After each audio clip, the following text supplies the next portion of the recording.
Police वाला सरदार चोर से, तुम्हें चोरी करते वक्त अपनी बीवी और बेटी का ख्याल नहीं आया? सरदार, ख्याल तो आया था मगर दुकान में सब मर्दाना सूट थे।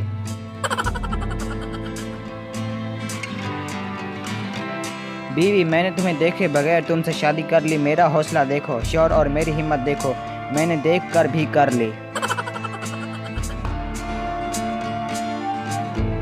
दो पागल छत पर सो रहे थे कि अचानक बारिश शुरू हो गई। पहला पागल, उठ यार अंदर चल, आसमान में सुराख हो गया। इतने में साथ बिजली भी चमकी तो दूसरा पागल बोला, चल सो जा, वेल्डिंग वाले भी आ गए हैं।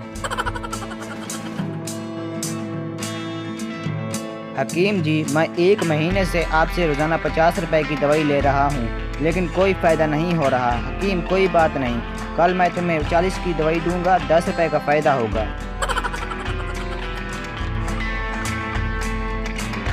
बीवी ने अंग्रेज़ी किताब पढ़ते हुए शौहर से पूछा, ये कंप्लीट और फिनिश में क्या फ़र्क होता है, ज़रा समझाए तो। शौहर, जैसे मैं तुम्हें मिल गया तो तुम्हारी लाइफ हो गई कंप्लीट और तुम मुझे मिल गई तो मेरी लाइफ हो गई फिनिश। शौहर घर से फरार।